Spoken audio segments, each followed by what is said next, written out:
Start. And we're live. Welcome to the Redeye stream number 290. Only 10 left till we wrap up the series at number 300. It'll be kind of sad, actually. Almost as sad as Joe Biden. All right. Let's start with Joe Biden. All right. Supposedly he has defended segregationists in the past. Supposedly, he made disparaging comments down in Alabama about African Americans, and supposedly he thought that Jefferson Davis should have been granted his citizenship. So now, of course, he's automatically a Confederate. You do realize that the Democratic Party was the party of the Confederacy. Just saying. And in the 90s, Clinton and Gore put out pins with the Confederate battle flag on them when they were running for president and vice president, respectively. I doubt that Biden holds these beliefs or ever even did. I bet you he was placating to the crowd that was there. It was the late 80s. What do you think, MC? Do you think Biden is a filthy racist? Okay, do I think that he's a racist? Yeah, I think he's a racist. Do I think that this was a racist comment? No. But do I think he's a racist? Of course I think he's a racist. Why wouldn't I think he's a racist? He believes in affirmative action, which means if you're a black person, you can't make it on your own, so it's okay, little black child. Here, let me pat you on the head. Wait for us. I mean, after all, the party finally has a clean, articulate black man to speak for him. So if you're going to ask me if I think that Biden is a racist, yeah, I do think he's a racist. And now, real quick, Pinoid's in the chat. He says he got his channel back. Congratulations. Those mariachi bands can't hold you down, sir. And go ahead. So, yeah, I do think he's a racist. But then again, I think a lot of the people in the Democrat Party are racists, right? They're the party of racism and have been for decades, as far as I'm concerned. We got a $2 super chat from Pinoid News. MC is a son of Abraham. They think everyone's racist. Shalom. Yes. And once again, I've been outed. I've been outed as the Jew, apparently. Well, no, and you know what I really hate? I hate having to sit here and defend Joe motherfucking Biden of all motherfucking people in the motherfucking world. By the way, the views expressed by the panel of Mad Dodge Productions are not necessarily the views of Mad Dodge Productions, the Mad Libertarian, or the Redeye stream as a whole. Thank you very much. Joe Biden's a piece of fucking garbage, but I gotta back him up on this one. You don't think he's a racist? Well, you don't think he's a racist? I don't think the comments he made, he believed. I think he was playing to the fucking crowd, just like Hillary when she uses a fake Southern accent when she's fucking down south, and then a New Yorker accent in New York, and a West Coast accent in fucking California. Okay, they all play to the crowd. They're politicians. It's their job. Oh, I don't deny that, but that is immaterial to whether or not Joe Biden's a racist. I think the type of racism you're talking about and the type that the media are talking about are two separate things. Oh, I would agree with that. I would agree with you there. Right? They're trying to claim that he's an overt racist because he supported the segregationists with that comment, and clearly that comment was not intended to glorify the segregationists in any way, shape, or form. He was trying to point something out in a specific context, in this case he's trying to point out that when you're in Congress, there are people you can disagree with vociferously, but you still have to work with them on certain issues. You have to accept the fact that not everyone thinks like you do, and that's really all he was trying to say in that case.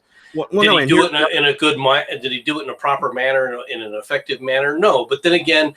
The thing is Bernie Sanders is in one regard exactly what Stick says, right? He is a gaffe master, all right? The guy is one big walking gaffe, and he's also as corrupt as the day is long. Yeah, he has always been that way. Those same people that are roasting him right now, trying to get him out of the running, are the same people that support segregation right now on college campuses, where you have safe spaces for certain minority groups and certain sexual orientations and classes of people. They support segregation in the modern era. Okay, and if he doesn't, then he's a problem. But he does support those issues. The reason they're going after him is because of the color of his skin, all right, and the fact, and this is more important, the media has determined, okay, that Biden will lose against Trump. Since Biden's going to lose against Trump, they can't afford to have him continue. So they're doing what they can to get rid of him. Well, no, and we got another super chat, $5 once again from Pinoid. Thank you very much, sir. When the Oregon 11 gonna go first blood? Raven calling Rambo. Come in, Rambo.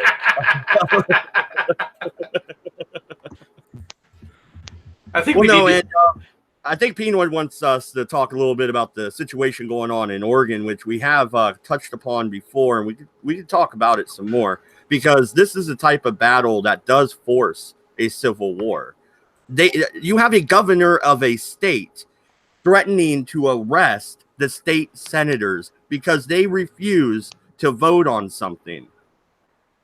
What? That's hardly new. It's no different than what happened in Wisconsin. You can't force somebody to vote at gunpoint. They're not there to vote. They're just there to have quorum. They don't have to vote one way or another way. They probably don't want them to vote. Yeah, they don't want them to vote anyway. They don't care. That's not the vote. It's the fact that they're preventing quorum.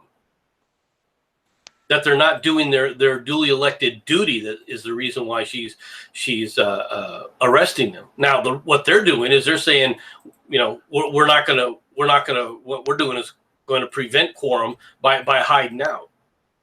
But it's no different than what happened. I think to Scott Walker, I think it's Scott Walker in Wisconsin. All right, the Democrats walked out. All right, and to prevent quorum on a bill, because they were going to absolutely lose that bill and the union. The problem is that a few of them weren't smart enough to leave the state. They were captured, brought back in, and then they sat and once they were there, they had quorum and they went on with it.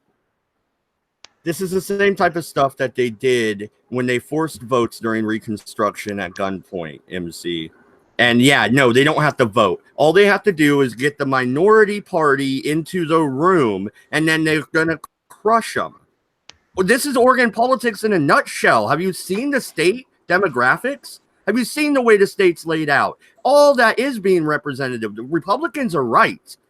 All that's being represented is Portland and Salem.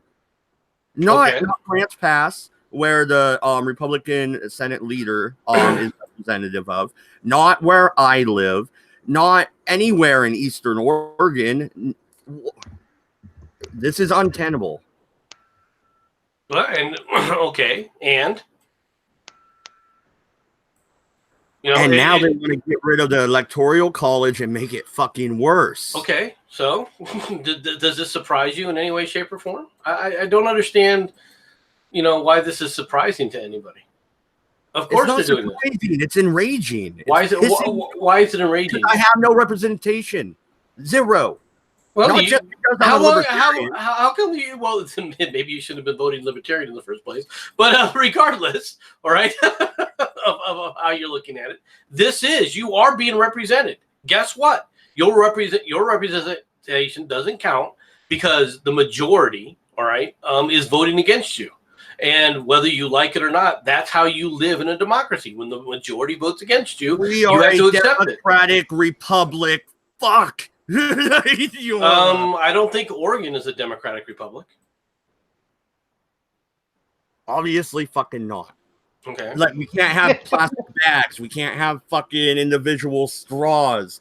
Oh, by the way, you know what they're fighting over, right? The cap and trade law. They're going to kill Oregon industry.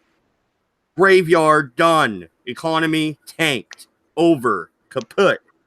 Might as well move to Nevada. Enjoy. Get the car, get the kids. You make one trip. You move to where the food is. Well, no, and that's what sucks because the food is here. Like, I mean, not for long. We have some of the best farming. Yeah. Well, then after they get done moving, and you turn it all over to the people who know better because they got rid of it all. Well, then they can deal with it. That's happening in California too. They're killing the farmers in California. They're basically wiping them out, and nobody seems to care. So it is what it is. Well, no, and that's why you have this schism going on the West Coast, where you have sections of Northern California, the free state of Jefferson, and then you have Cascadia. I mean, even Eastern Oregon wants to separate from Western Oregon. Shit's getting fucking crazy in the Western states, man. Yeah. Well, that's what happens when you go down the left-wing policy road. So you have Biden. Everyone's screaming that these are racist comments by Biden. Well, these more recent ones aren't racist, but the ones where he was saying that Obama is the first clean, articulate black man they finally have one in the Democrat Party. What does that tell you? Okay, yet that racism was okay at the time. All right. In fact, it was so okay for that party that he was chosen as their vice presidential candidate. Now that they're looking at it, they are so deranged about trying to figure out a way to get rid of Trump, and they have determined, the press, because the press controls the Democrat Party. Okay, they've determined that Biden can't win, so therefore they're going to take him out. They're doing everything they can to take him out, and that's what's happening to good old Uncle Joe. Has former President Obama came out in support of Biden? Oh, Obama is in France right now, living up the luxury and getting a hero's welcome where people are cheering him and his adoring fans. God, I hate that guy. So has he weighed into that controversy? Of course not. And even if he did, if he said something that doesn't fit with the party line, specifically the mainstream media's line, it wouldn't get reported anyway. All right, well, let's shift gears a little bit to our British friends that are on the panel here. Good old Boris got into a fight with his girlfriend. Yeah, apparently so. But what's weird is they phoned the police, but then also notified the Guardian about it. Yeah, what a surprise. Yes. Not fucking fishy or not chatting shite in the slightest. Running straight to the same media. So the same people who reported called in the police also called the Guardian at the same time. Yep. Yeah. That's amusing. Which one did they call first? Probably the Guardian. Probably the Guardian. That's what I was thinking. Well, that's not a joke. When they were going to raid Manafort's house, not Manafort? Was it Roger Ailes? Who was it that the CNN reporters were all there when they raided his house at night? I can't think. Are you talking about President Trump's former lawyer, or not his lawyer, but his just one of his close aides, one of his close friends, down in Florida, when they didn't down in Florida where they were all just sitting there waiting for the police to come in to raid the house. Yeah, no, I remember what you're talking about. I'm trying to remember the guy's name, but it's escaping me right now, to be honest. Yeah. So I apologize for that. For some reason, it's escaping me too. But yeah, though, this is what they do. These people are all in cahoots. The mainstream media, all right, is the left wing, the political left wing, not just in the United States, but also in Great Britain. The BBC is part of the political establishment and the leftist political establishment. That's who they all talk to. That's who they all go with. That's who they all discuss. That's who they're going to put forward and how they're going to present these issues to the British people. This is nothing new for the Americans, although in America people have finally gotten to the point where they're starting to understand just how dangerous the media actually is and how much control they had over what was being said and how much of it was absolute crap.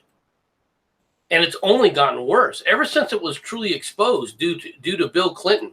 Okay, people have been watching the in America. They've been watching the press with a more jaundiced eye, and every year it's been getting worse and worse and worse for the press because people are starting to realize just how rabid and how and what their actual mission actually was as they saw it, and how biased and bitter that they truly are. And they are bitter. Why are they going after Trump? Now, let's be perfectly honest here. Trump was getting accolades by these people. People were talking about how great Trump was. As soon as he became the Republican candidate, though, oh, well, we got to take him out. We got to figure out a way to take him out. And so they've been on a freaking tear. And because they haven't been able to do it, the same tactics that they used against Bob Packwood, the same tactics they used against Larry Craig, they keep dredging these tactics up again and again and again, the same tactics, hoping that this time it'll work. But it's no longer going to work. And the reason for it is that people in America now, especially the evangelicals, have got it in their heads that no matter what the press says, none of it's to be believed. So therefore, they're not going to trust anything that they say. So therefore, the easy get them card that they had, which was get the evangelicals this guy to look like he's a crumb bum in front of the evangelical, the right wing evangelicals, that they'll just all walk away and they won't vote for him. That's no longer playing the same way anymore. It's not working the way it did in the past. Heck, and what does the press do? What do the leftists do? The leftists lie, because they're conditioned to do that. They're conditioned to spread a lie knowingly because they've been conditioned to react strictly on emotion. That's what they're doing on college campuses. That's what they're doing no matter where you go. You can go on Twitter and see it. You can take a look at the Twitter guys and the people that you know are leftists on Twitter. Every time they react, it's all emotional. You can't discuss an issue with any of them because they won't discuss facts. They won't go over the facts. They won't sit up there and relate the facts. In fact, what they'll do is they'll lie. Well, yeah, but okay, when it comes to Boris and the rules in the UK, are they allowed to do shit like that? What if he did get arrested? Wouldn't that be the newspapers interfering with an investigation? Isn't that how they take it, or is it just the trial that you're not allowed to cover? Trial. No. Well, they can cover the trial, but they can only cover what's published by the fucking courts. Yeah, isn't it up to the court to decide whether or not they're actually putting something under under censure or something like that? What they can do is they can put out an injunction which stops like the media from reporting on it. But other than that, the journalists say they can report on pretty much everything that goes on in the courts, apart from like family courts and shit like that. All right. Well, Jensen, when it comes to Boris, I had asked this in Discord, but let's go ahead and get the answer again live on air. Do you think that this is going to sink Boris's chances or not? Because all he did was break a plate, right? Right. It kind of depends exactly what the media try and do with it.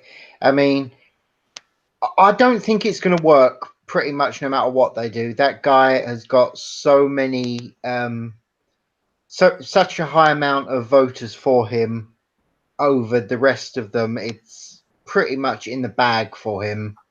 It is purely how bad the media tried to take him down and sort of crap they come out with.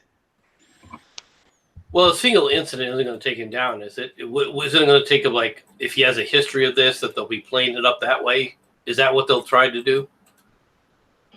More than likely. Yeah, but you got to remember that the BBC have been taking an awful lot of notes from the American media, so they don't have a problem really shoving the knife in when they're deciding to try and take him down. which is a bad thing to do for one simple reason. They can do all this, and then he gets in as Prime Minister, and suddenly the BBC shit themselves. Well, yeah, As because they work for him now, right? Yeah. Well, yeah, ish. I mean, what he can do is bring up the old TV license thing and suggest that it gets, oh, I don't know, removed. And suddenly the BBC is looking at their money and thinking, oh shit, we really picked the wrong person to screw with. And I think that is actually going to work quite well. I genuinely hope they do try and screw with him. I hope he gets in, and I hope he's got a big enough pair of balls to actually turn around to the BBC and say, bend over, boys. I'm going in dry. Well, from what I've seen is if we get Boris for Prime Minister, none of the fucking EU cunts will actually talk to him. Oh dear. How Yeah. sad. Never mind. The EU is threatening not to talk to Boris. Yeah. Apparently the EU fucking delegates are I wasn't fucking paying much attention to it. I just saw the headline. Apparently, some of the EU fucking politicians that will refuse to deal with Boris. So why? How petty? You're acting like women. Stop it. You're grown men here. Stop acting like fucking women. That's what women do when they don't get their own fucking way. Stop it. Kind of like Republicans in Oregon. Yeah, pretty much so. Well, how is that a threat to Boris at all? He's like, yeah, well, we were going to do a no deal Brexit anyway. You don't want to talk to me? Good. I don't want to talk to you. Peace. It's pretty much fucking that, because all those things just like, you're not going to stop. It's like, I fucking lost here, motherfuckers. I'm just going to do what I was going to do in the first place, which is Brexit. Now, fuck off, you cunts. Yeah, I don't see how this is a negative for Boris. How them threatening to not talk to him is going to change anybody's mind for voting for him or not voting for him. Well, can Boris go through the tunnel, right? Pop out in Europe and go, hey, fuck off. We're out. And then on his way back through the tunnel, as soon as he leaves the tunnel, blows it up. Yeah, just like fucking C4 charges all over the place and boom. I have actually suggested that they should do that, but for some reason nobody listens to me. Well, yeah, I thought we should fill it back up with fucking concrete or something instead of like blowing it up and just having a collapse in the seabed. I think it would be really symbolic if you guys blew it up. You guys are missing. If you're going to go that route, then use the opportunity for that's being given to you. Well, cap off one end, stick a load of illegal migrants in, then cap off the other end and just leave them in there to die. Oh, I wouldn't have done it to the illegal migrants. Hell no. You go in there and tell all the people that if they want to save the Green Party, that if this is a train system so that it's eco-friendly and they're going to stop it. So all the Green protesters need to go in there and demonstrate in the tunnel. I mean, get rid of the hippies. I'm fucking for that one. Yeah, get vegans in there, right? Fucking hell. Then watch it as the alternative cannibalism to survive. Send in a few Guardian reporters in there to report on the mass protest of the Greens. Oh, can you get Piers Morgan in there? No, Piers Morgan's at least fucking useful. You could at least invite Bieber. I mean, Justin Bieber is a climate guy, right? Him and Leonardo. Oh, Madonna. I mean, I got a list, you guys. Should I just fact it over? Fucking hell. It's a joke, folks. It's a joke. Don't take it seriously, YouTube. Don't ban us, please. Yeah, don't take it so hard. Well, but no, as far as the channel goes, the channel? Isn't that what they called it? The channel? Yeah. No. Just haven't heard that for a long time. I've never fucking heard that. Okay, Pinoid, another $2 super chat. Haha, the silent treatment. Hashtag repeal the 19th. Shut up, P9. But no, I mean, it is what it is. All right. I mean, I think that first of all, I don't think the press, they will attack. I mean, because if they're going to go like the American press, they are going to press the attack. There's no doubt about that in my mind. But in order for it to be effective, all right, you've got to have multiple instances of this, of something like that, in order for people to actually respond in that kind of a manner. Otherwise, they open themselves up for just being called, bigots. Yeah. Well, no, and Jack, let's be real, though. I don't know if that's the biggest mistake is building a tunnel. That seems like an invasion route to me. You guys might be able to take France. In all fairness, I'm actually surprised that the Euros haven't tried to persuade the British people in a more military fashion, i.e., invade and get us to re-vote. I really am surprised they haven't tried that shit, because let's just say if they don't do it, I'll be more shocked than if they do. I don't see the British. Come on, which one of their militaries has the power to even attempt something like that? You're going to get the 50 tanks from the Danes to sit up there and go rumbling through the channel to come after you guys? I don't think that's going to happen.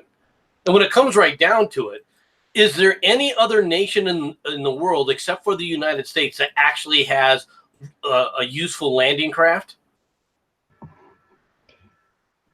Fair point.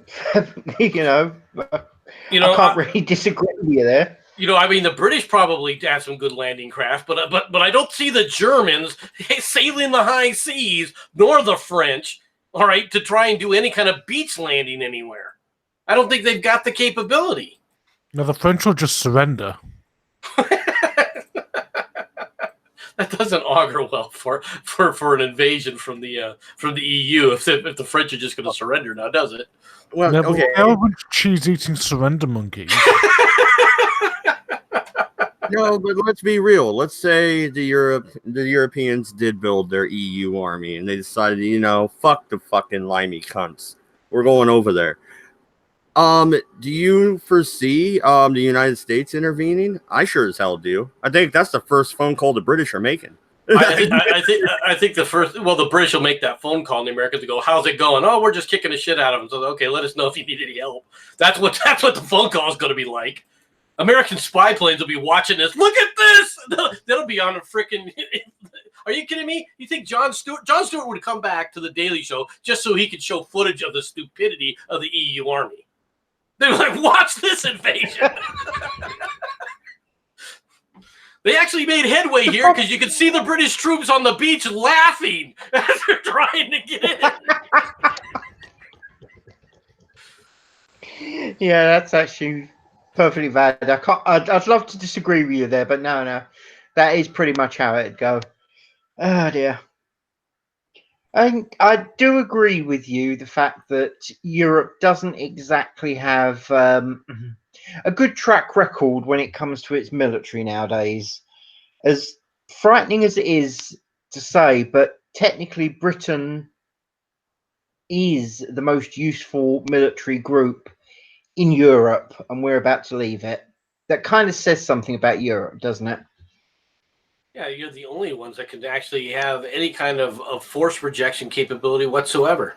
Right now, They're estimating that the German tanks, the actual number of useful German tanks, is below 400. Now, if it's that with their tanks, how many ships do you think are useful? Wow. Yeah, but then again, I mean, come on. Let's be honest. This is Germany. They are rather well known for their suddenly making a large bunch of tanks and whatnot. I think they did it back in the 40s, and people might remember it. Well, they're trying to remove the Poles. I can see them building tanks, but a tank is hardly a threat to the British Isles. Okay, this is true. Okay, you're not gonna cause the British people any real cause of consternation, right? Because you're like, look at all of our tanks, we have lined them up. Now the Russians, on the other hand, might go, we need to talk about this, but that's a separate issue. No. All the Russians would do is, oh look, we've got more tanks. You're fucked. Well, the Russians Actually, would I be like, think the Russians would sit back and watch NATO disintegrate and drink vodka and throw a party. Yeah, probably. that'd be part of the encouraging the Germans. Vodka Yeah, go ahead, flavored popcorn. build that ship. It won't be like World War I. Promise. We promise. Yeah, build another Bismarck. It worked out well the last time. No, Yeah, but here's the problem, though, because that is something that would happen if the EU tried to build an EU military and force Great Britain to stay and force these other countries that are moving away from the Eurocentric mindset and force them to stay. You would see NATO disintegrate. And, well, how is this a bad thing? because all bets are off in Europe. And do we really want to see Europe burn for a third time? Well, just as a minor point, okay, if the European army is going to be what we expect it to be, i.e. complete fuck up, well, at some point they're going to go after the other countries that are thinking of leaving, and one of those is Poland. It's not like Germany and Poland have any history, you know? I mean, tell me I'm wrong. The worst part about that is the fact that the Russians are stupid enough to once again enter a treaty with the Germans to take their share. That would be the only worry. That would be the only worrisome thing. The British should make sure that this time that the Russians understand. Don't side with the Germans. You can't trust them anyway. Look what happened the last time. This is true. Again, they also have a bit of a bad reputation with the Russians. You'd think, hopefully, by now the Russians would get the hint. And if they didn't get the hint from the frickin' French the last time, I mean, Russians are an interesting group of people. They really do have a horrible grasp of foreign policy. American foreign policy is chaotic because no matter what happens, at least every 8 years, usually every 4 years, you're going to have a change of U.S. foreign policy. Even if you have the same party in charge, the president controls U.S. foreign policy. So it's all basically predicated more or less on a single individual. This is why American foreign policy looks so disjointed, all the time. But the Russians are absolutely horrible at it. If there's a bad way to do something, the Russians will turn around and go, hold my beer. Well, they mean hold my vodka. Hold my vodka. So in this case, if you can convince the Russians to stay away from the Germans and not agree with the Germans, they'd be that much better off. I don't actually know. How does Putin feel about Angela Merkel? Does anyone actually know? Probably thinks of her as a Stasi agent that got away. Okay, yeah. He's waiting till he needs to, and it's going to be like Code 19 Blue, Code 19 Blue, and just she's off, going on some like mad ass killing spree or something. She is the secret assassin that no one ever expects. She is the walrus. I don't know. I keep hearing that she's Hitler's great granddaughter, but maybe that's overblown. Maybe that's overblown. I've never heard that she's Hitler's granddaughter, but I have heard that she was a member of the. I have heard that she was a member of the Stasi at one point in time in her career, and that's very possible. Yeah, because she's actually an Eastern Berliner. Everything makes more sense. It's all coming together now for you, Mad Dodge. Yeah. Oh, fucking hell. Really, you guys? Perhaps I get it. The British have always flirted with communism, but stop it. Just stop. Well, the British are always good about exporting their communists, especially their communist scientists, to the United States. See, sharing is caring. Wasn't that the biggest spy scandal in the 50s or whatever? Late 40s, early 50s, yeah. Yeah, it was. But anyway, we digress. You'll learn about it, Mad Dodge. You're going to be the historian. Yeah. All right. So moving on, Tijuana cartel war, 18 murdered in 24 hours. Tijuana continues to notch cartel-related homicides, with 18 registered in a 24-hour period from Wednesday to Thursday morning. That's nice. Should we build the wall? Might be a suggestion. Just a thought. Might be helpful, but we're not going to be able to build the wall because they would rather those cartel members flood into the United States. Well, there was a related story that I saw to it. The Mexican police force, as corrupt as they are, they actually did their job for once and busted a gigantic meth lab. I believe in the Tijuana area, held by one of the cartels. So they are probably with U.S. backing, pushing back against these cartels. It is in our best interest for Mexico to be stable, is it not? They're on our southern border. Why would we want an unstable regime on our southern border? We don't, but Mexico's never been stable. Well, you don't need to worry about them if you do what I suggest, which is invade all the way south until you get to Argentina and actually make America the Americas again. Do it properly.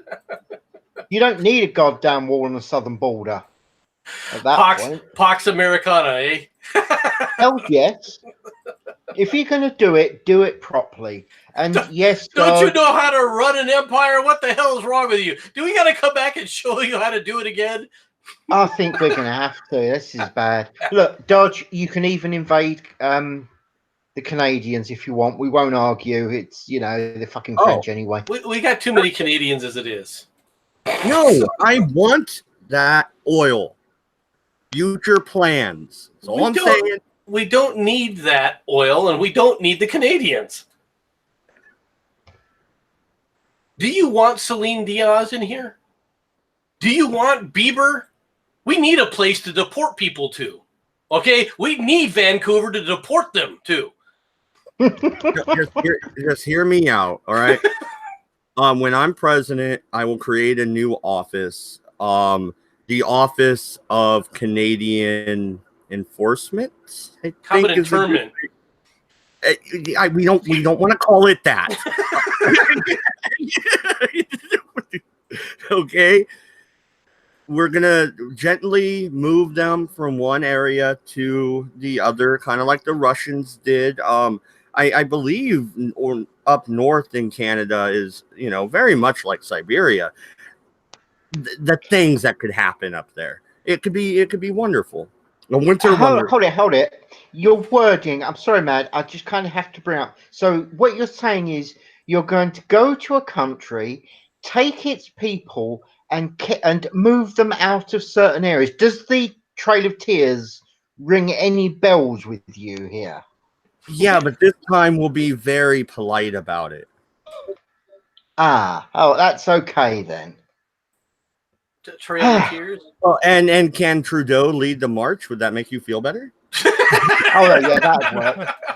I'm good with that. You want a Trail of Tears? Where are you planning on relocating these people? Down to Mexico? Oh, that might stabilize it.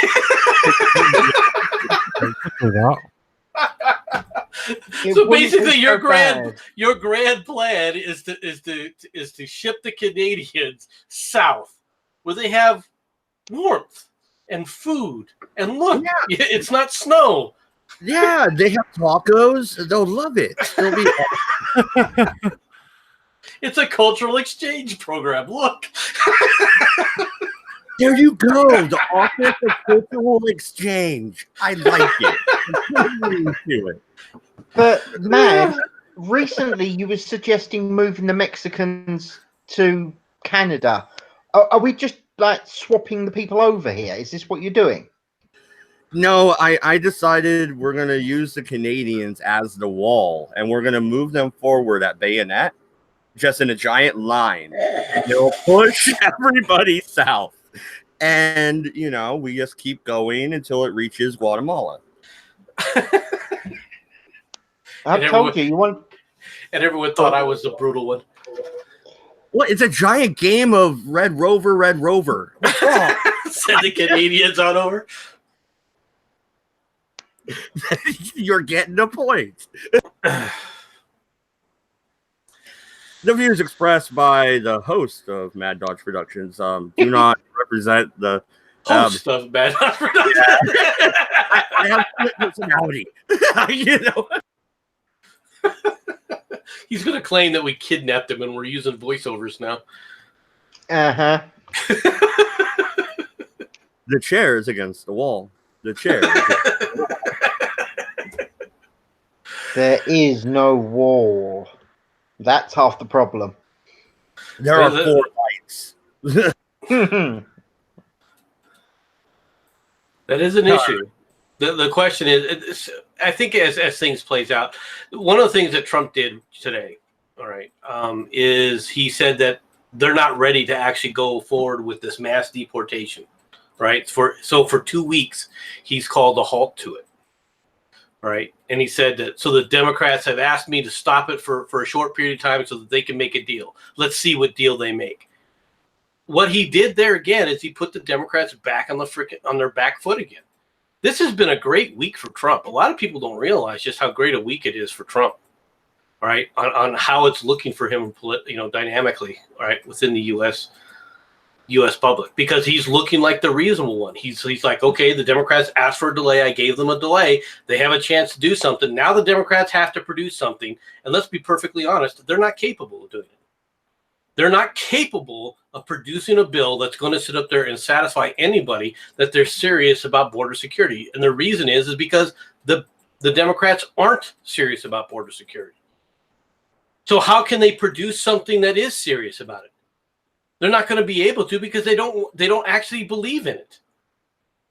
So once again, Trump's going to come out looking like a rose because he tried to compromise, and the Democrats then refuse to listen.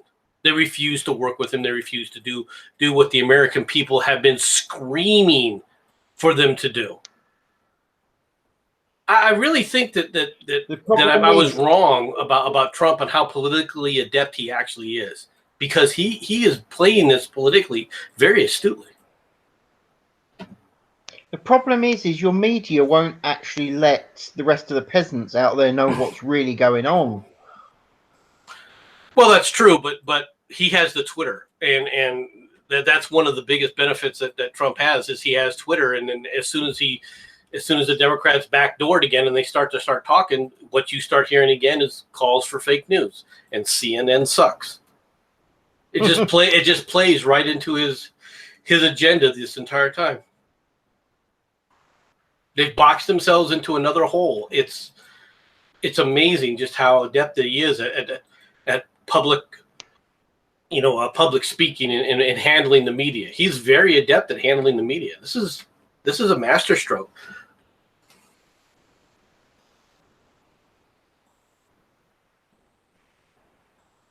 No commentary. And the thing is also, it makes the Democrats look like they're the ones calling for war because they wanted to strikes on Iran. Yep. It looked like them.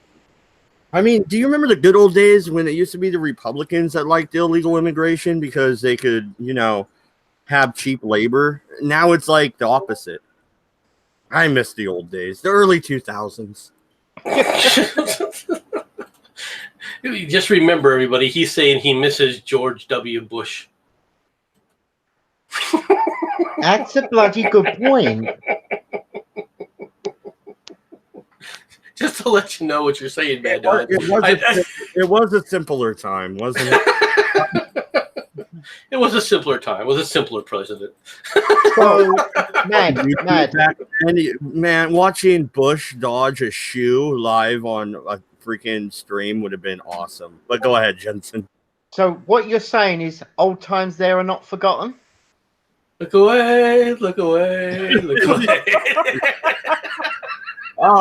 I had to, I'm sorry. He set that one up so well for me. No, but seriously though, you looking at the violence on the border, the fact that the Democrats are one, sheltering illegal immigrants when they used to be against them, and two, refuse to bend on anything at all. They are the obstructionists. They are the ones in the way of the civil discourse, quote unquote. Now, I happen to like throwing a wrench in the political machinery. I happen to like things moving slow. I don't want any new bills. But the American public usually disagrees with me, and it makes the Democrats look like the pieces of crap. It is. It's really, they're really going to start suffering because of this. Because the press can't control the narrative the way they used to. I mean, for crying out loud, look at what that idiot, the fat man, did at that meeting, at that thing on Hicks, right? I mean, okay, we're going to release this transcripts and we're going to make Hicks looks bad. And so, what's the transcript say? The transcript show that the fat man Nadler, all right, couldn't even get her name right. All right, it was calling her Lewandowski rather than Hicks, and she had to correct him. And then he was stupid enough to say, "Oh, I'm sorry about that. I was preoccupied." You're the one who called the freaking meeting behind closed doors, and you just said, "Well, I was preoccupied. I can't get your name right." You're the one who called her. You're the one who put her under subpoena, and you can't even get her name right. In all Do you fairness, realize how Casey, stupid you look? he was probably hungry. He hadn't eaten anybody recently.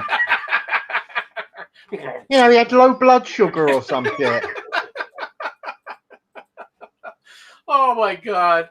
And yet they think that this is gonna get him. We're gonna get Trump on this. We're gonna get him with impeachment. How are you gonna go forward with impeachment when the people that you're trusting to drive impeachment can't even figure out who it is that they freaking subpoenaed? It's That'd a actually joke. be really funny if they actually balls up the name when they actually do the subpoenas. Oh my God. Is he actually that stupid to do that? That is the question we all want to know. Well, I honestly think that they've convinced themselves. One of the problems with living in a bubble, all right, and Washington, D.C. is a bubble in and of itself, is they start thinking that the rest of the American public think like they do. They're not realizing how they're looking outside to the American people outside of D.C., and the only people that they're listening to are the people in D.C. They don't realize how much of a bubble that they're stuck in, and it's going to come back. I mean, it's obvious that anybody who's watching this is just shaking their heads, going, "What the hell is wrong with you people?" Well, you got the diehard leftists. Don't get me wrong, that are easily misled because they're led by emotion. But then you pull something like that, you destroy any kind of chance you have of going forward. Because these things are okay. In order for an impeachment trial to take place, it has to become public. You can't do an impeachment behind closed doors. Okay, so you're going to have to do it in front of the American people. And if you're so inept, okay, that you can't even remember who it is you're talking to when you're the one who's subpoenaed and it's the only witness that you've actually called that day. Oh, wow. If you're really thinking that that's going to go over well, the American people, they're going to crucify him because the press isn't going to be able to cover that up. Well, if you're looking at the numbers, the people watching the mainstream media continue to plummet. They're watching their news on YouTube. They're watching their news from other sites. A lot of them are reading the news from Breitbart or Drudge Report or even the Huffington Post if you're a leftist. And, they have their rags. It's just the way it is. Yeah, I mean, if they're going to find out the hard way in that Washington bubble that they're not what they think, they're not who they think they are, and they're gonna end up paying a price for it. They really are. I mean, it's already happening, and you can't talk to them about it. This will, though, in a certain sense, that this will and can easily lead to a civil strife in this country a lot quicker than people want to let on. I mean, it's going to get more serious as time goes by, in my opinion. Now, I could be wrong. All right, I can see people coming back together, but in today's environment, with the way the press is right now, you can't talk to the other side. All right, they don't want to talk about the issue. They just immediately resort to name calling and insults. They make ridiculous accusations. It's like they think that they know who the other people are on the other side. If I talk to somebody on Twitter on the leftist side, one of the first things that I'll start happening is they accuse me of being a robot for Fox News, and that all I do is watch Fox News, right? And anybody who really knows me knows I'm not watching Fox News. Okay, I'm not listening to Fox News. I read what I want to read. I listen to what I want from a variety of sources. Once in a while, will I pull up an article from Fox News? Once in a while, but I'm just as likely to pull up an article from Al Jazeera to read that as well. All right, why? Because I'm reading multiple things in separate areas, and I have become discerning enough to know, okay, when should I be looking at something with a jaundiced eye, or when should I be saying, okay, this is more likely an accurate assessment. Okay.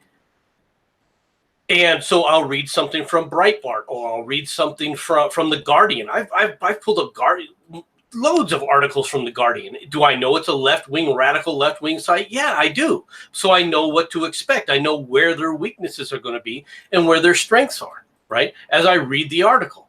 Now, the main reason that I pull up any article is for the most part so I can make fun of the people who wrote the article. Once again, regardless of who it is. Okay, it can be from anywhere.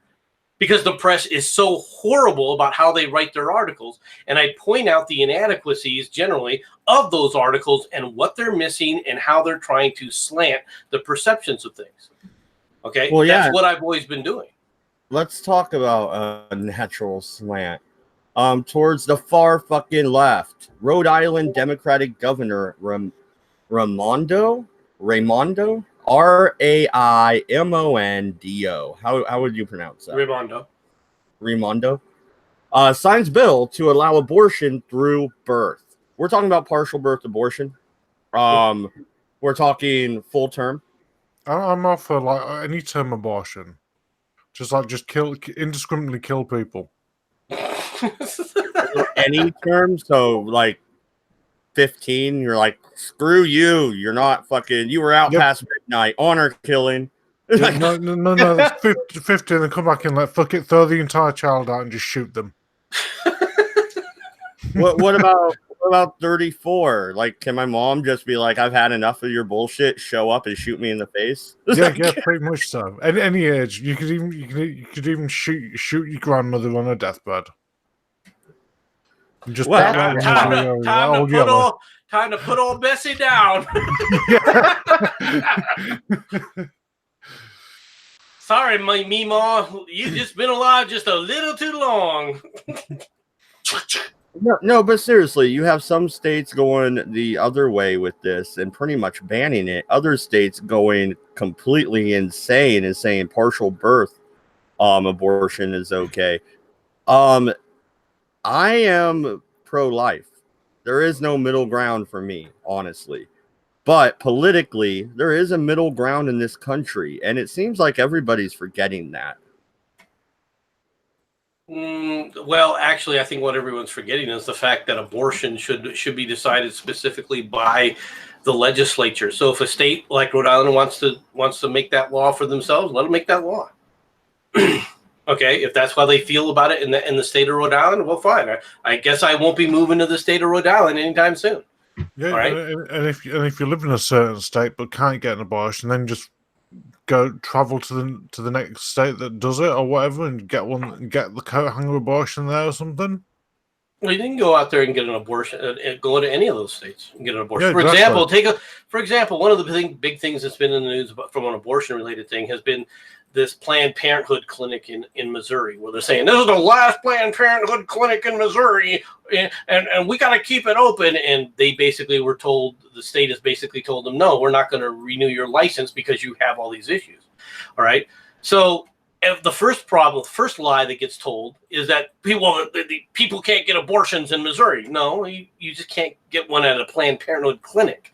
All right, you can still go into a hospital if the hospital offers abortion services. You can get an abortion at the hospital. All right, so that's the first thing. The second thing is the last abortion clinic that they're talking about is St. Louis. Okay. Right across the border is East St. Louis in Illinois, and Illinois is going the exact opposite way, where they're saying, "Come on down, get your free abortions. You get a lick of ice cream at the same time." I mean, that's kind of the general attitude in Illinois. So the idea is that somehow this is going to change things and it's going to outlaw abortion in the United States. No, it's never going to do that. Even if they overturned Roe v. Wade, which there's no indication that the Roe v. Wade is really in danger of being overturned. But even if they did, in the nation itself, all right, there are still numbers of states like New York and Virginia that have already made abortion completely legal. So to say that it's going to be outlawed in the United States, it's just nonsense. Even California, it's like people will still be going to abortion clinics in California.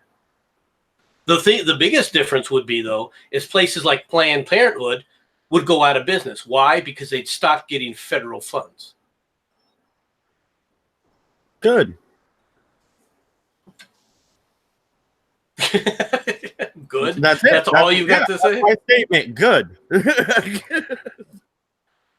Well, you're not going to get much of an argument from me there anyway. I've never understood why we should ever be federally funding abortions. If you want a woman screaming at you that it's her right to choose, fine. Then if you think of it as cosmetic surgery, if it's nothing more than cosmetic surgery, then you pay for it. At no point should it ever become my responsibility to pay for your cosmetic surgery.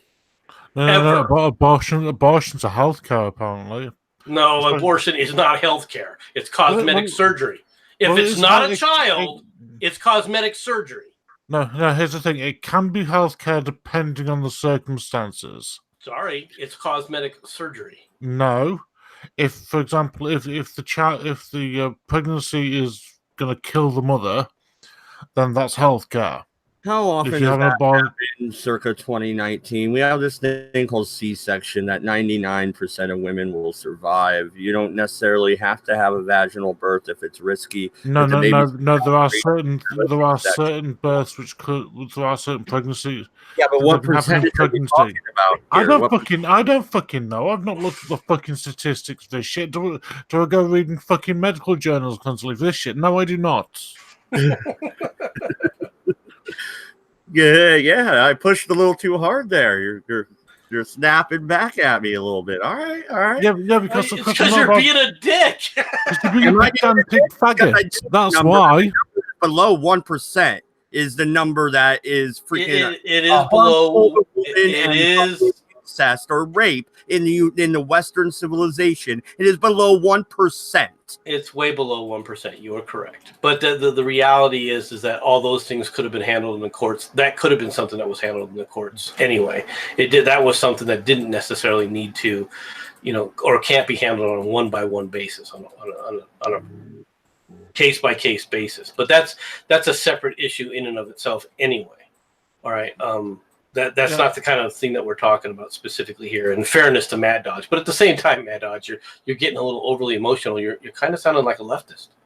Yeah. I mean, and also what I was trying to say is that in some cases it is healthcare, because if the pregnancy is going to kill the mother or the expecting mother or child, then obviously the abortion is going to do.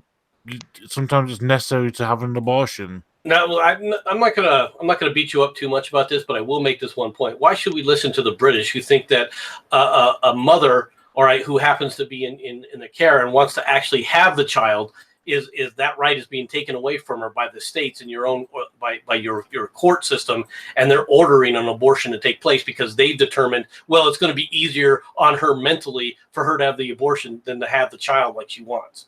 What fucking shit are you on about? Oh, you didn't hear about this? No, because I don't spend my days fucking glued to the news. I have other shit to do. There was a case in Great Britain where the courts just recently decided, it was decided yesterday, I believe, on Friday, that this woman she's got the mentality of like a 13-year-old or so, right?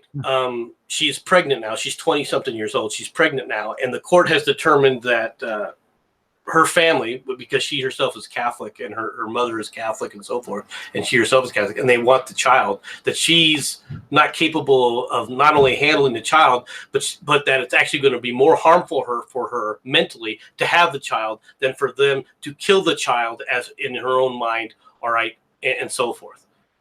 And let me see if I can find that stupid thing. I had it. It was earlier today that I had it up. Yeah, but not being funny, but you're trying to. It's like it's judges, not fucking medical professionals. Well, it's a judge, and it doesn't matter if it's a medical professional or not. A lot of the judges over here are kind of retarded. Most of them don't even have law degrees. A lot of them do not have law degrees. I shit you not. I could become a fucking magistrate without any law qualifications whatsoever. I could become a magistrate and actually sit on fucking family courtship, which I'm tempted to fucking do. Damn. I'm tempted to become a fucking magistrate just so I can go do family law, preside over family law cases and fuck around with social services. Yeah, London, England. A British judge has authorized doctors to perform an abortion on a pregnant Catholic woman with developmental disabilities and a mood disorder, despite the objection of the woman's mother and the woman herself. The woman is 22 weeks pregnant. I am acutely conscious of the fact for the state to order a woman to have a termination where it appears that she doesn't want it is an immense intrusion, said Justice Natalie Levin, all right, in her ruling in the Court of Protection on June 21st. I have to operate in her best interest, not on society's views of the determination, she explained, arguing that her decision is in the best interest of the woman. The court... This is civil court, so it's mainly the judges doing that. Tend to be a lot of them tend to be like mentally impaired. Yeah, the woman, who cannot be identified, has been described as in her 20s and is under the care of NHS Trust, part of the UK's National Health Services. Doctors at the Trust wish to abort her pregnancy and then argued that due to her diminished mental capability, an abortion would be less traumatic for the woman than giving birth. Well, possibly due to obviously the fucking her mental capabilities. So her mental capabilities, where she believes that if you terminate the child, it's killing the child. It's going to be less traumatic for her than the fact that she actually had the child. Well, that's because she's been brainwashed by fucking parents with fucking Catholicism. Well, it doesn't matter. It's her choice, isn't it? Isn't it her right to choose? True. But we're going to ignore all that, right? But at the end of the day, it's like what? I mean, what you're saying is that it's more traumatic for a woman to actually have a baby than it is to kill the baby. Is that what your statement is? No, do not strawman me, cunt face. What do you mean I'm strawmanning you? How am I strawmanning you? Because I did not say that. I state. Well, shit. What the fuck did I say? I'm not paying attention. Shit. Fucking hell. All right, everybody. I want you to understand something. He called me cunt face, but he's doing it in the manner because it's part of the dialogue. All right. I am not offended. I'm not going to be offended. This is how you have dialogue with mates. Just to let you know. This is what you call a bit of banter. Yeah. Yeah. Unfortunately, guys, I'm gonna have to head. So you guys enjoy yourself, and I'll speak to you tomorrow. Good night, Judge. Sounds tired. You're a bit knackered, are you? Yeah, mate, dying here. Bye. Later, man.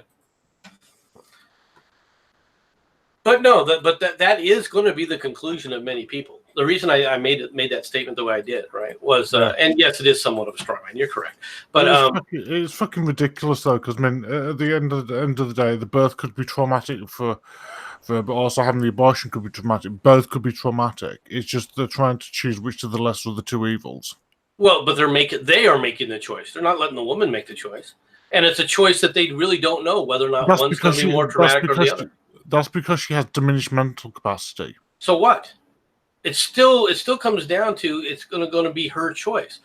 When they start making these kinds of decisions on life and death, I mean, especially for something that there's no certainty that her not having the abortion or having the abortion is going to be less traumatic or more traumatic in any way, shape, or form. She has the mind of a 13-year-old child. Okay, believe it or not, 13-year-olds used to be having children left and right throughout the world. Yeah, but in this day and age, we don't consider 13-year-olds to be that mature. Okay, that might be true in this day and age, but to say that it's going to be more traumatic, let's be honest. What's the most traumatic thing that can happen to a person? All right, I'm gonna tell you right now, in my opinion, and granted, it's just my opinion, but in my opinion, the most traumatic thing that can happen, all right, is for a parent to survive their children.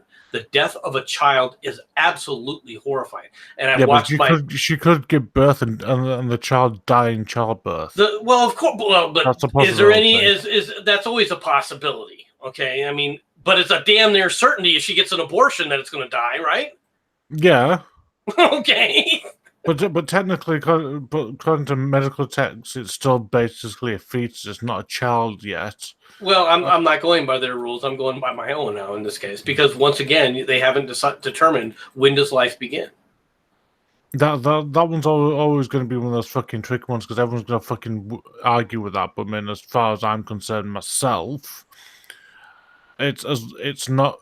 It can't really survive outside the womb at a certain point. So unless it's capable of surviving by itself without assistance, then it's not really a child. It's literally technically a parasite almost. Okay, a child in the womb is a parasite growing, basically. I don't think so. That's so you can kill a 3-year-old because if you just take off and leave your 3-year-old. They will end up burning the house down or something. They cannot survive on their own. No, I'm not talking about that sort of shit. I'm talking about it. When you're talking about life, and when your child is growing in the womb, it needs certain things from the mother why exactly can to develop. Because if have you not seen that? Why can't you keep it? No, listen to what I'm fucking saying. Children that are born premature, like really early, tend to have a lot of health fucking problems because they've not properly fucking developed. Yeah, my twins were born premature, and one had spina bifida. We were told to abort him. We didn't. He's walking now. Any other questions? Yeah, but that's because you chose to do that. Well, but it's because medical technology though is always advancing. So it is. So the ability to save a child out of the womb and so forth is only going to, that technology is only going to get better and it's only going to increase over time. Yeah, but spina bifida also isn't caused by like early abortion. That's either genetic or just something that happens during spina bifida happens because a lack of potassium, and she had twins, so one twin was getting more potassium input and the bottom of the spine didn't completely seal. They actually had to do surgery there and surgery on his head, and they were born premature, and he still survived. Now, he wasn't alive when a month before they said to kill him, because a month before he would have survived. I have a real personal argument when it comes to abortion, and the fact I wasn't present in the room when they offered her to do this right then and there, it's off. But here's the thing, over here in the UK, I think she can get an abortion like 24 weeks or something like that. Which personally, that's based on the earliest a child survived, a premature child has survived. And anyway, let's shift gears from abortion anyway. Yeah, it's one of those fucking topics just get really heated. So, all right.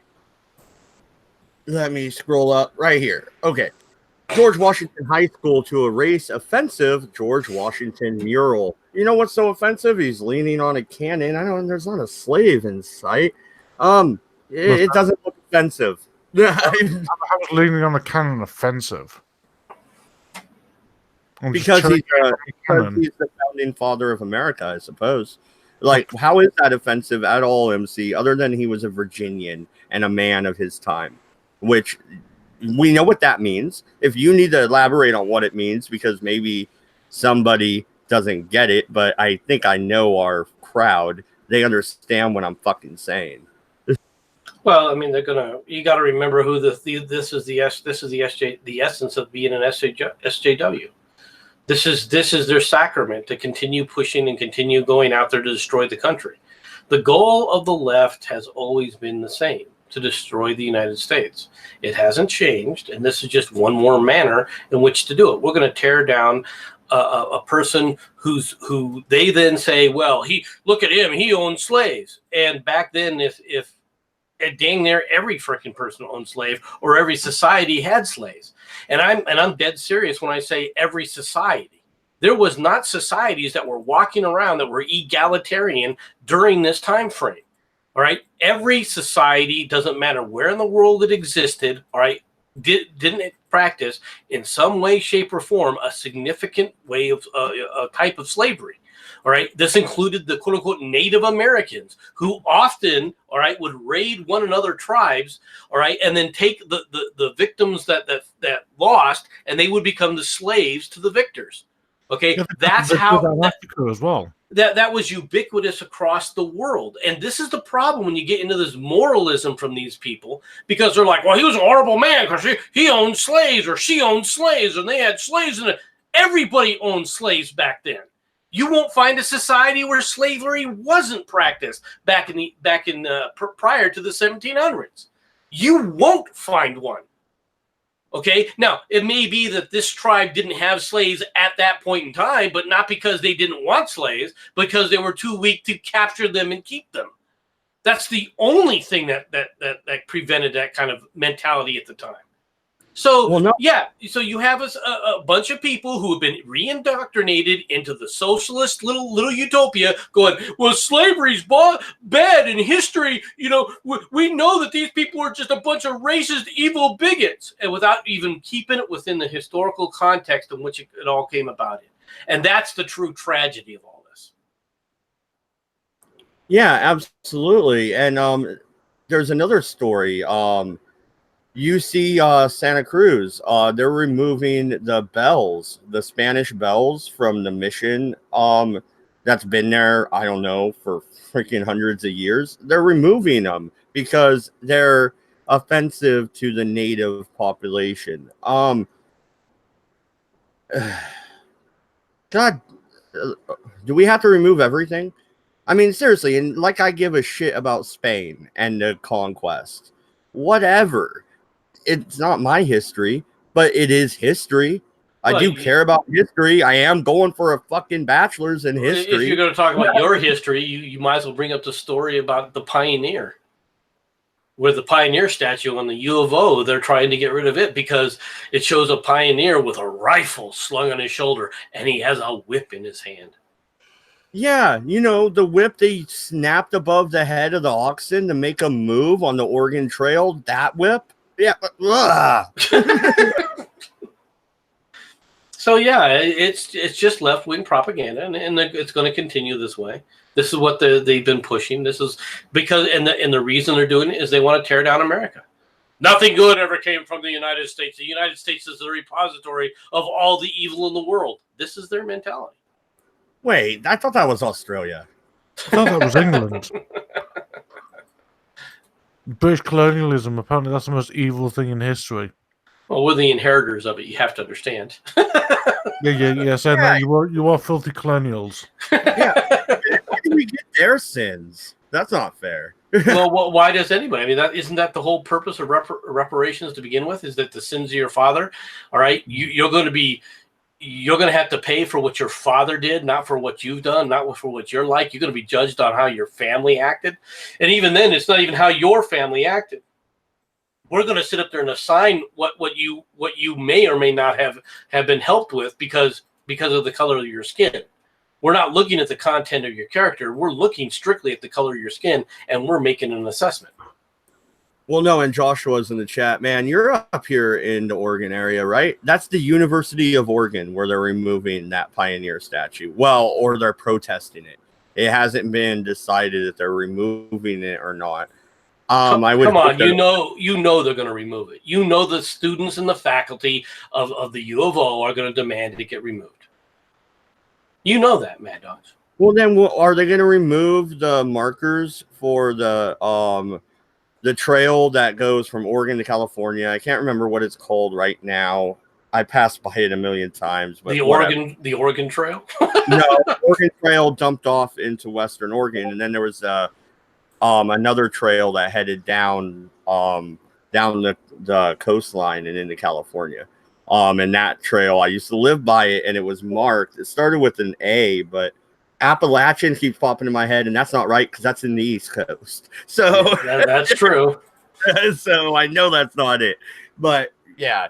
But there's markers everywhere, you know. Should we erase the spot, the marker where the Donner Party were at, because they were a bunch of dirty cannibals, even though they were fucking snowed in and had to try and survive? I mean, should we erase that too? Let's erase the fact that Oregon had in its constitution that a black person could not stay in the state for longer than 90 days without being scourged and moved on. That's real. They had to repeal that part of the Oregon Constitution. I mean, there's a lot of history you're not going to like, but guess what? Well, let's revisit a section of history for a moment. All right, since everyone wants to talk about history and stuff. All right, what's the big tragedy in American history that everybody keeps coming up with again and again and again? If it isn't slavery, it's the Trail of Tears. You mentioned it earlier today, right?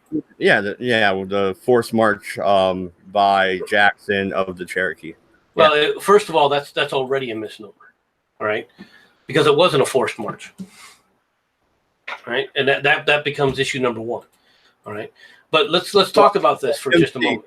MC, real quick, I'm going to turn up my speaker and mute and go use the restroom, but I want to hear what you say so I can respond when I get back. So okay, I'm going to mute now. I'll be right back. The Supreme Court said that you couldn't forcibly relocate the Native Americans, and everyone knows about the famous quote from Jackson that said, "Well, the Supreme Court made its ruling. Let's see them enforce it now."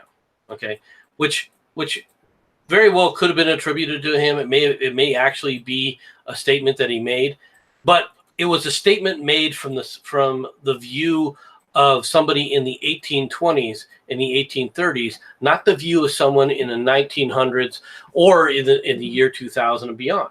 Now, what do I mean by that? Well, this is what I mean by this, so people can understand the circumstances. All right. What Jackson was looking at that point was he was seeing, all right, the state of Georgia, all right, basically say that if you do not pay income tax, state income tax, or property tax, actually, in this case, if you do not pay property tax on the land that you have, all right, we as the state of Georgia are going to seize it, all right, and then we're going to sell it. This was being done.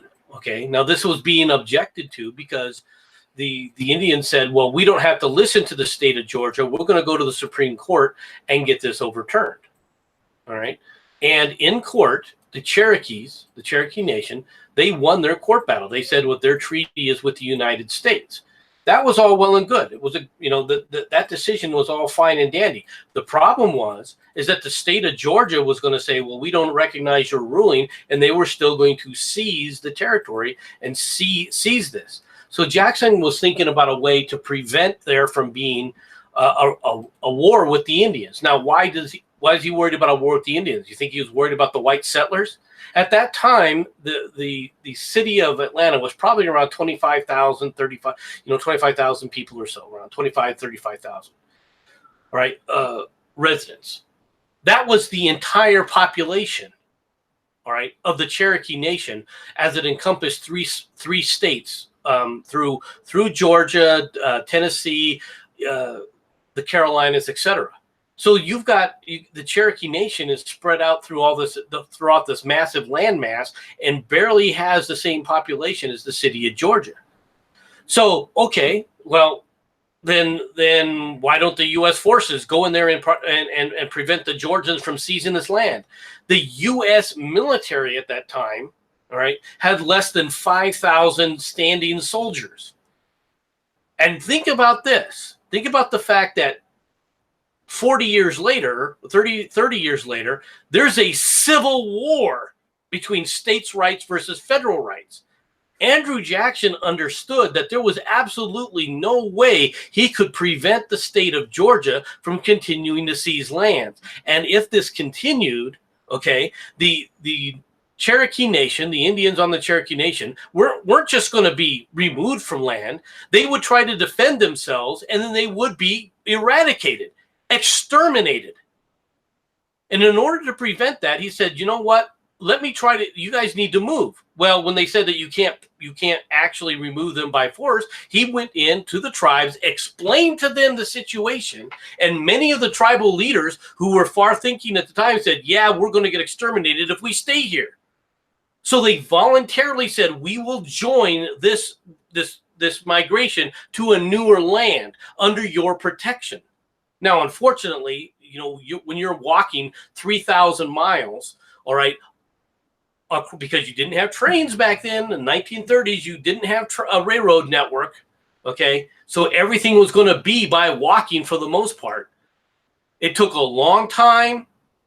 They had one of the worst weather experiences that the United States had experienced. Many of these people suffered. Many of these people died, and it was an absolute tragedy. But if they would have stayed there and fought, there wouldn't be any more Cherokee. The Cherokee Nation as a nation would have ceased to exist. So this. Go ahead. Well, I was going to say, and what's interesting, I'm going to let you continue, but a lot of these same Cherokee that made the march end up fighting on the side of the Confederacy or the Union during the war. Like the tribes split along the lines of who led them there and who didn't want to go. Well, it did turn into a civil war. During the Civil War, there was actually an Indian Civil War that took place at the same time. You were correct. All right, but the idea, what you're looking at when they talk about the Trail of Tears and how evil the United States was to commit the Trail of Tears, evil? The Trail of Tears, when you really look at it, saved the entire tribe of the Cherokee. The Cherokee wouldn't exist anymore. Now, there's people that say, well, how come Jackson didn't use the federal forces to try and defend these Native Americans?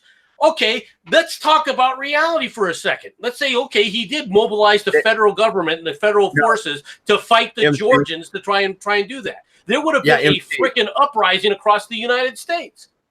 Yeah, no, and that's the thing too, is he had just averted a civil war with South Carolina over taxes around this time, right? There were a number of states that were arguing about several different issues at that time. But the idea that somehow this was going to continue, or that he literally could have done something like this, that he was only doing it because he was a racist. He just hated Native Americans. That's why he did it. You're just applying your view, all right, onto Andrew Jackson.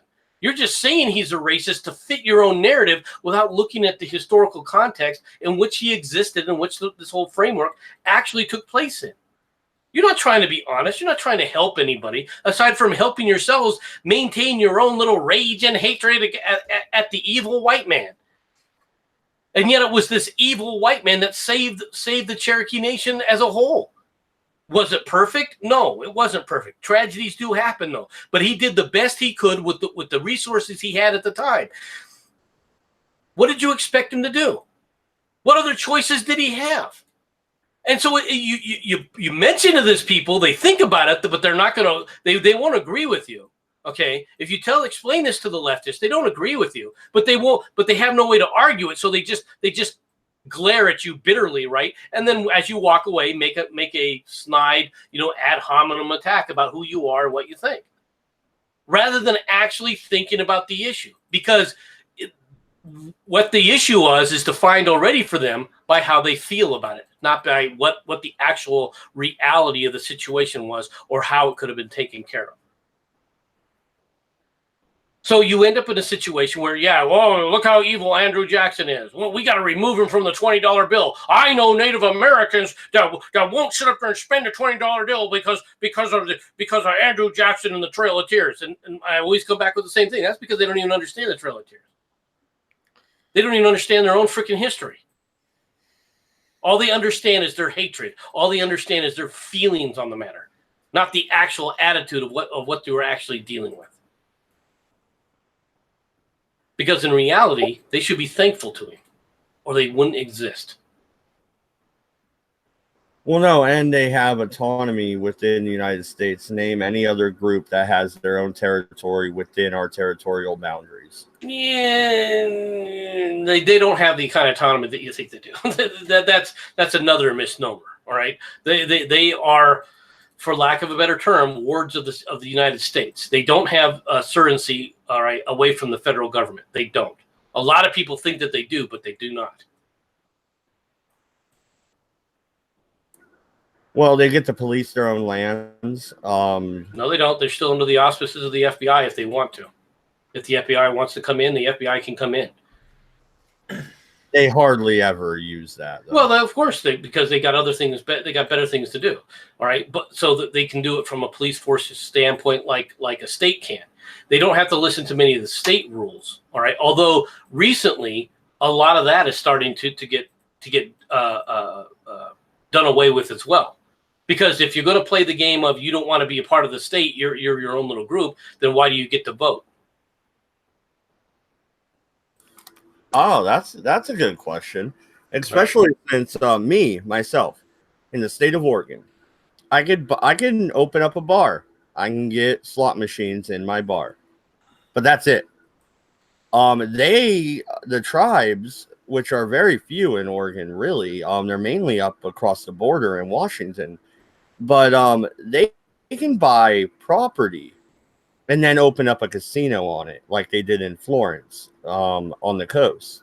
They didn't own that property. That wasn't reservation property. They purchased it and opened up a casino and hotel resort. How is that fair? Well, if you keep using that word, well, fair. Well, why are you looking for fairness? The world isn't fair, dude. World isn't fair. They can go off. Okay, I can get it if it's reservation property and they open a casino. Bam, I have no issues. But they can buy property elsewhere and then open up a casino there. Okay. Yeah, that shouldn't be okay. That should be illegal because nobody following the law and having the correct fucking permits and shit to do it. You can't. It's illegal to run casinos in Oregon. You can only do it on reservation property. Is the point. That's a law. They can buy property outside the reservation and call it reservation property and build a casino. Well, that sounds to me like you got a problem with your own state laws, nothing else. Yeah, that's something. Maybe you need to fix your states. I'm sure there's some Republicans you could. Oh, never mind. Yeah. Well, they're in hiding. I got a couple in my backyard. No, I'm kidding. You probably shouldn't joke about that because considering who may tell the governor, Mad Dog has one in his backyard. We will get that. Oh yeah, I know, right? You just swatted yourself. I know where one's hiding. I know where one of those Republicans is. She's watched one of my episodes. You know, she knows I don't like her. Swat that bastard! Get him! We're going to charge her with hiding a Republican in our state. Can you imagine the charge on that as an accessory for hiding the Republican? No. Aiding and abetting the felony Republican. Yeah, it's illegal to be a Senate Republican in Oregon. Crazy, right? Yeah, that's just a little crazy. Fuck, I should get some sleep, guys, so I'll catch you gents later. Good night, man. Take it easy, dude. Take it easy. All right, MC. Let's see if we have one more story in us.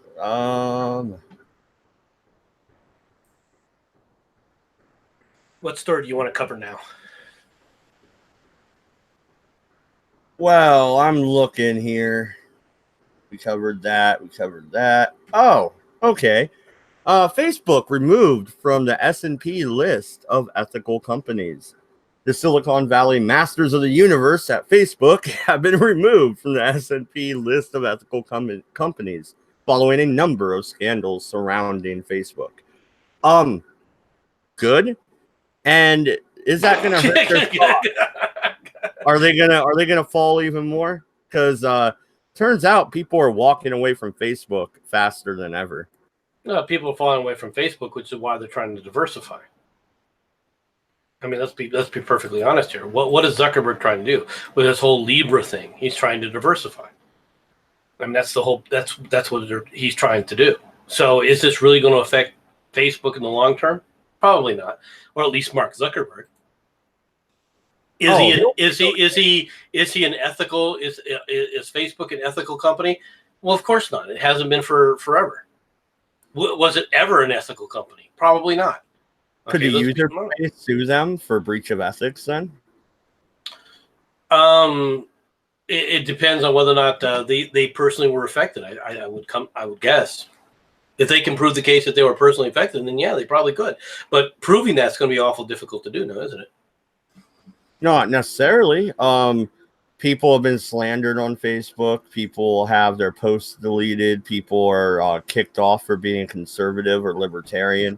You have sons of Confederate veteran groups that are kicked off when they're a legitimate organization. Well, but they got to prove, all right, their case. How are you going to prove your case, especially when they don't have to? They haven't been abiding by several of the other rules. One of the things that people are upset about when Facebook gets sued is Facebook is getting hit with discovery complaints saying we need to see this and we need to see that document, and Facebook is refusing to turn those documents over. And quite frankly, the Justice Departments have not been forthcoming about pushing that issue, forcing them to turn over those relevant documents. Right now, the UK is actually in a fight with Facebook, telling them that they have to turn over documents. And guess what? So far, not one of those documents have been turned over to them. Isn't that obstruction of justice? If especially a DA's office or whatever, what have you, these are all happening in civil cases, so the DAs aren't involved. And they could just withhold documents in a civil suit. No, it's illegal for them to do it, but you did have to charge them with a crime. And so far, have you seen Mark Zuckerberg charged with a criminal complaint yet? Have you seen Data sit up there and get served with a criminal complaint? Why does he look like Data? I don't know why he looks like Data, but he does look like Data. I mean, he looks like Data a lot. You have to admit that. Yeah, he does look like Data. He does look like an android. Is he? Anyway, that's all conjecture. I apologize. Isn't that part of the conspiracy theories that are getting banned on YouTube? You went down the rabbit hole again, man. Dad. Look at what you did to yourself. I don't know. I think maybe that's what... And everything else, accusing them of everything under the sun. And they created a platform to sit up there and voice those kind of conspiracy theories, even when it wasn't accurate, all right, onto the public to sit up there and get notoriety. Now, however, what do you catch them doing? The exact same things that they supposedly railed against, all right, 5, 10, 15 years ago. All right?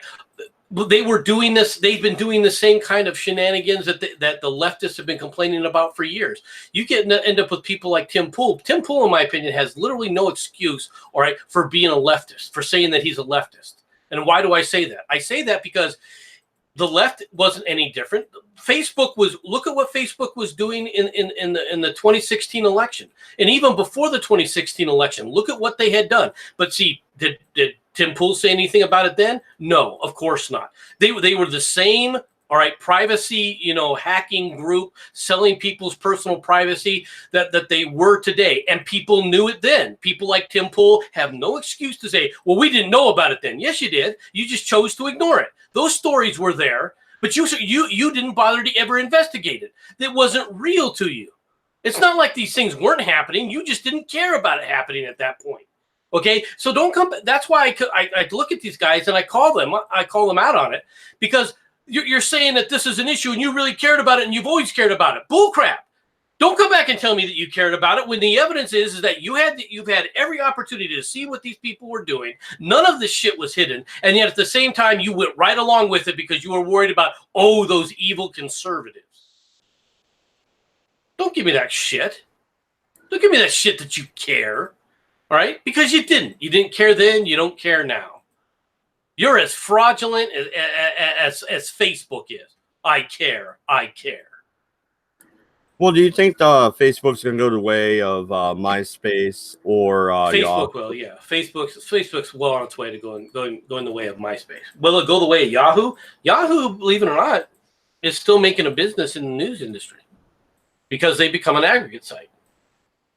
That is true. I do get some of my news stories for the show from Yahoo News. That is true. So I don't use email or anything, but right, you don't use their email. I mean, that's most people use Gmail anyway, right? For throwaway accounts or their own personal accounts that use Gmail, right? Why? Because it offered services and it kept offering new services that no one else was competing with. And they didn't, and they were market savvy. They didn't charge for it. The whole OneDrive, the whole Google Drive thing, that was a great freaking idea for them. And they gave gigabytes of free data, all right, out there for anybody who wanted it. All right. It was a great, advertising tool. Okay. So they kept innovating. They kept giving people what they wanted to keep them trapped in the Google, in the Google spider web. And it's very effective. And it does provide a service, and it continues on. Now, are they going to start selling your data? I guarantee that they've been selling your data. All right. They don't sell it the same way, so it's harder to actually prove that they're selling the data. But I have no doubt in my mind that they're selling the data because that's how they make money. That's how these companies always make money. If I'm going to do a search for a news article for the show or for school, I'll use Google. If I'm going to search for something that I don't want tracked, I go to DuckDuckGo. This is just the way it is. Right. So, I mean, it's just it depends on a number of different factors, but the reality is what the reality actually is. These companies are big. They are monopolistic. Okay. And could it have been ignored? It could have been ignored and still up until the point where they started using their monopolies, all right, in a broader term with other groups to crush competition and prevent it from rising up. That's when they started stepping over the line. What they did to Gab, what they did to BitChute, what they're doing to these other platforms, what Patreon did when they made that deal with Patreon. That's where they stepped over the line. That's where they're like, we're going to use monopolistic type practices, all right, to prevent competition. Because one of the problems, of course, is that all these companies are in bed with the government. Why are they in bed with the government? Because the government was like, okay, they have services that we desire. They have services that we want, and we can use these services. All right, so once they started doing that and giving these government services and giving them easy contracts, well, then they were able to parlay that into from government services to government protection. Now you're a dangerous monopoly. Now you're working with the government to suppress people and to suppress things. That's why you won't have a monopoly ever really truly take place up to the point, all right, where the government gets involved. Monopolies that get created and are sustained by governmental bodies, not the government is the answer. The governments were the ones responsible for it. Now that they created the Hydra, how do we get out of it is the question. Well, you've seen an explosion in BitChute. Hopefully, they'll start a streaming service soon. I hear Hangouts is dying on Google. Maybe that property will become freeware. Maybe other sites like BitChute could use it. Hint, hint. I don't know if that's freeware though. I mean, I think Google's still. They might have to buy the license for it. Yeah. So I mean, I doubt Google's going to just give that away or give that up. But then again, that also goes back to, if you want to redress for some of this stuff, unfortunately, going to the justices today, going to the judiciary, too many of these judges, they're such old curmudgeons that they don't understand what would be an effective deterrent, what would be an effective decision to take care of this stuff. All right. That's why they made some of the rulings they make. So many of the rulings they make are just so nonsensical. Right. It's not because they're trying to be nonsensical. It's because they just don't know how to handle the fact that you have technology and that you're dealing with technology. Is that why we can't get copyright reform? Yeah, in the digital era, we need copyright. We definitely need copyright reform, and now what you have is companies basically in a monopolistic type of environment that are trying to do everything they can to prevent it. And the reason is because they will lose out. They now can make money in perpetuity for no reason. We need copyright reform? We desperately need copyright reform in this country. How then are you going to get it? Unfortunately, you got a lot of old fossils in Congress. Right. And how do you make sure that the new ones are taken care of? Well, just like AOC, you just bribe them. Kind of seems like that's what happened. Yeah. And that's why they won't elect real conservatives or actual right-leaning libertarians. Well, because you can't buy us. Small government people. You're not going. The problem is that you're not going to be able to buy small government people, because if a person is a small government person, it means you're going to limit power of the government. Well, those are the people who are never going to be. Those are the people you're not looking for. You don't want to buy those people, all right? Because that's small government that's working against your own interests. Do you think they're not going to bribe those people? Do you think Rand Paul's ever been like where they've tried to bribe him? I don't know. He is more wishy-washy than his dad. I think that the medical lobby probably hammers him more than anything else, because they always point to, if you look at this specific case, and he can easily be manipulated from that perspective. If they're going to manipulate him in any way, that's how they'll manipulate Rand Paul. Because he is an eye doctor, yeah. I got you. He's a medical professional, and they then come back and lay on the fact that, look at the profession, itself. The profession needs to be protected, and that becomes, their way in, their entry into Rand Paul's viewpoints. I'm not saying that Rand Paul is corrupt. Please don't misunderstand me. I'm just saying that's how they would. That's just saying that how they would approach someone like Rand Paul. They'll approach it from that standard. All right. Yeah. But Rand Paul isn't the one thing you can't say about Rand Paul. I mean, a lot of people call him a libertarian. He's not a small government person. All right. At least not from what I've seen with him. He doesn't believe in small government. He believes in the legislator taking more control. Right. But that's not executive branch. Well, that's fine. I don't have an issue for the most part with much of that either, right? But that doesn't mean that he's looking to shrink the size of government. Like I want the government, the federal government, to be shrunk down to nothing. Well, me too, and that's why I would never get elected to a higher office like that ever, even if I could get local positions. But that's also why I rail on trying to get the Convention of States, because that's the only chance that you have of getting something like that at this point in time. You're not going to get it installed any other way. Yeah, because they're not going to let me pass through. All right, like there's probably less dirt on me than half of them, but still, I had a past. I had a rough youth, and they could use that against me. And they would never let me get across that threshold to get out of state politics, even if I made it in the state politics. Good luck even doing that. Well, you would have to. First thing is that you have to realize, if you're going to go into politics in the modern age, right, that when you say you're getting into politics, that means all of your family is getting into politics. That means your wife is getting into politics. All your children are getting into politics. All of them are going to be affected directly by you in politics. That's reality.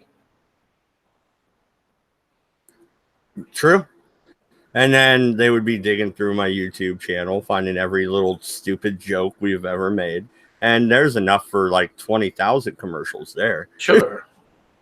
But it's a matter of where does society turn? One of the problems with digging through YouTube channels from the past is that at some point in time, it becomes less useful. It becomes less of an issue, right? Because people will simply stop caring. True. And I mean, what are you going to make your commercial? A bunch of penguins marching? Do you want someone who believes in Nazi penguins? What the fuck?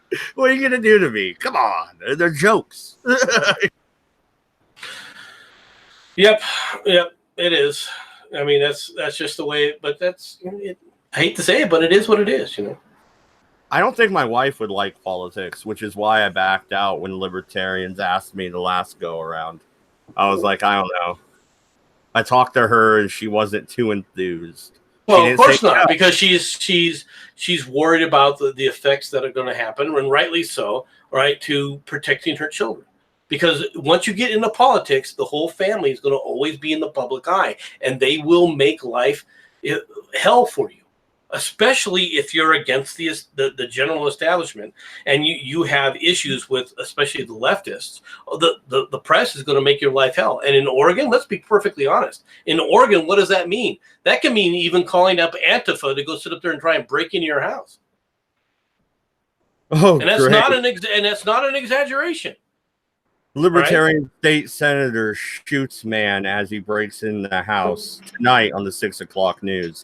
Fuck. That's a distinct possibility. All right, and even if you go to court and you go to trial and you're found innocent, do you ever think that you're going to be in public office ever again? Nope, you're done.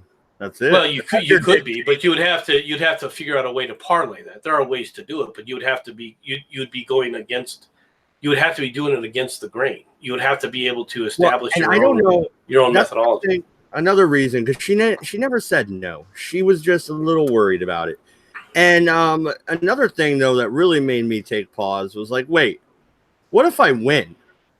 Okay, what if I actually won? And then I got to work with these people? Well, I think you worry about those things will play itself out. Okay.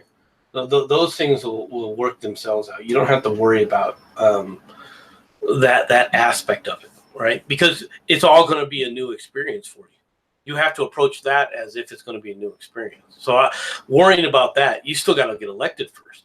I mean, even running for office, the first time you run for office, if you expect to win, you're kind of silly. And the reason I say that is simply because you need to learn how to run for office. You need to learn how to do things, where you have to go, how you have to meet people, who to talk to, how to talk to people. There's a huge learning curve for anybody that's trying to get into any public office. Now, some people are naturally, charismatic. Okay, I myself am not one of those people. Okay, I don't know if you are. You're more charismatic than I am, though. You seem to attract people quite readily, which I'm somewhat impressed with. I'm not sure how you do it. I don't know if you're paying people under the table. I kind of doubt it, but I'm leaving that open as a possibility. And I'm still waiting for my bribe, but what the hell, Yeah, no, I don't know. I somehow come across as fucking trustworthy. I don't know. People talk to me. I don't know why.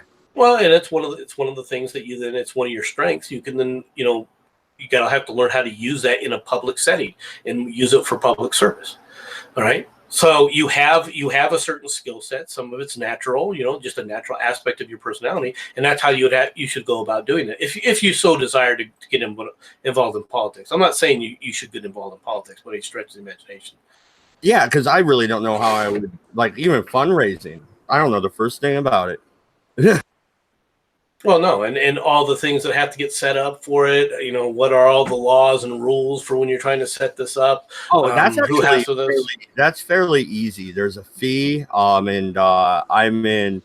Well, I'm not going to say the county I'm in. I've said it before, but whatever. But I would go to my county office. And, but they're just going to give you they're just going to give you the local rules. That doesn't mean that they're not going to give you the state rules or the federal guidelines that you have to follow.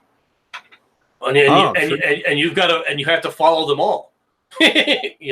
So just think you would have to get a hold of the Secretary of State's office or whatever. Well, you would probably have to hire somebody that knows what the hell they're doing. You'd probably have to hire, at some point, an accountant to deal with it. right? Oh yeah, that's fundraising. gonna I don't want to touch that shit. and that's gonna be that's gonna then become a cost. And then whoever you hire as your accountant, whoever you know is in charge of that, you'd better make sure that they're absolutely trustworthy and competent, which is not going to be easy to do. Huh? I don't know. Politics is an interesting idea, but I'm still. I don't know. Maybe you can ask AOC. I'm sure she'd give you tips. How did she get through it? Like she can't even tie her own shoes. She's also getting hammered with ethical complaints and already has campaign violations that are being investigated. So. How do you do that? What the fuck? You know how hands off of the money I would be? I would freaking have one guy to do it, one guy to check on the dude doing it. And if you have the wrong guy and you put the wrong guy in charge, next thing you know, you're walking around in handcuffs. So I mean, it's got to remember it's a dirty business. There's a reason they say politics is dirty, because it is a dirty business. So, but I think this is about the most I'm going to be able to do. So I'm going to have to get going here, Mad Dodge. Yeah, no, we'll wrap it up. Thank you everybody for coming out tomorrow. I believe we're doing the World War I stream, right? At this point in time, yes. All right. If things change, there is now a message function on YouTube, so I'll send out a general message if the show ends up being delayed for any reason. MC might have to work or something. Thank you everybody for coming out. Good night. Good luck. And don't go to wait. No, go to France. It's nice.